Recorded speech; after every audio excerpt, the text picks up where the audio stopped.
Video, we're going to go through how to evaluate the performance of your hedge. Step one, go over.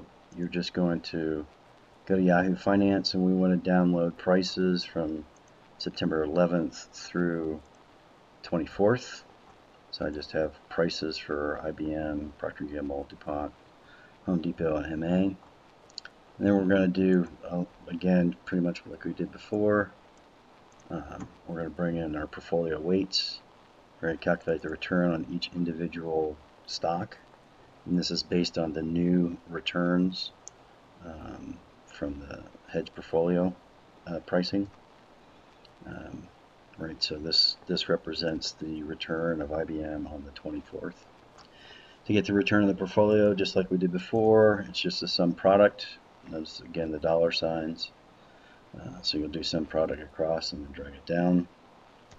And the next thing we need is what's the value of the portfolio. So here are my base portfolio value. That comes from my year-to-date return. This is what we calculated for my return up through September 10th. 5.5% times $100,000 gives me $105,000 portfolio. And then on our hedge return, we're just taking that, and if you look at this equation, just the base value times the return on that given day, 1 plus the return on that given day. Once you've got that all set up, drag over, drag up, and you have all your portfolio returns over a period of 30 days from the 11th all the way through the 24th. Now, in terms of how well did our hedge work, okay, we're hedging one contract, we're shorting one contract. If I come over to my E-mini tab, this is the change in value of the contract. This is my contract price. And all I do is I add the change in value of my contract plus the value of my portfolio. So if I was just going to do it here, this is simply equal to the change in value of the portfolio of the hedge contract plus the value of the portfolio, which would be over here down at the bottom. Right, 105.57. And then you drag that out. Now I'm only doing it for my one sharp portfolio, and you need to do it for all 6 of your portfolios. So this is the performance of one portfolio and one short E-mini future contract. So the next thing you want to do is go ahead and plot these guys. So if I'm going to generate a plot, I have it right here. This is my chart.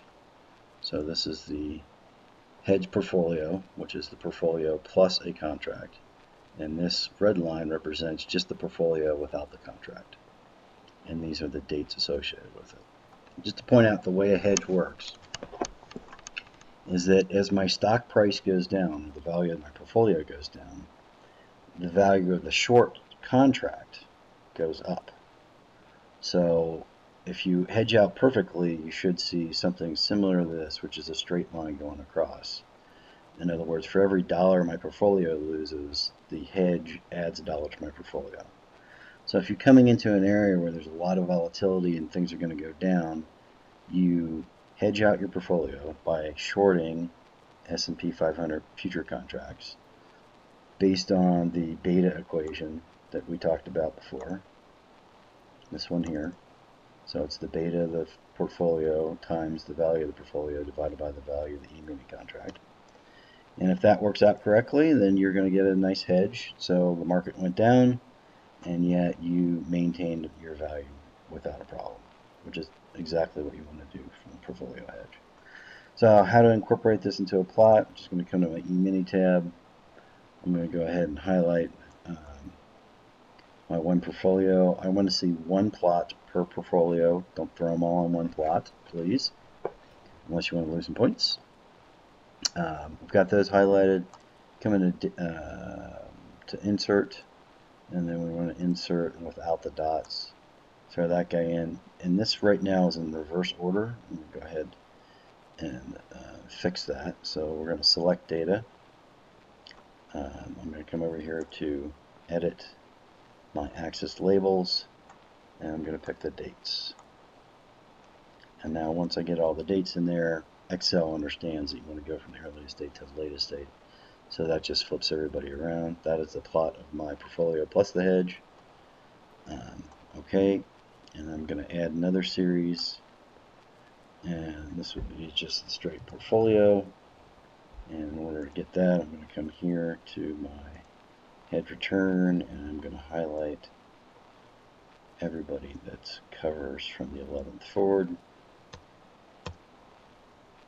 So now I have both my plots here. And then I'm going to move that into its own chart.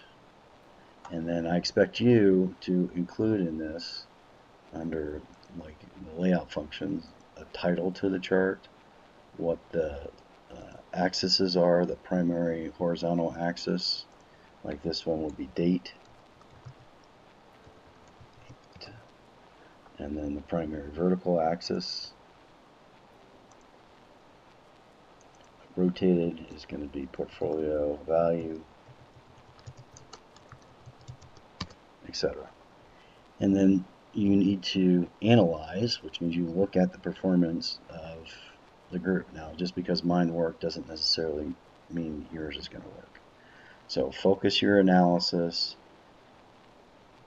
Don't just describe what it looks like. Talk about how well it works. I would have lost, X number of dollars. My portfolio would have gone down in value, but instead I saved this much in between. What was my max savings? What was my min savings? Etc. Okay.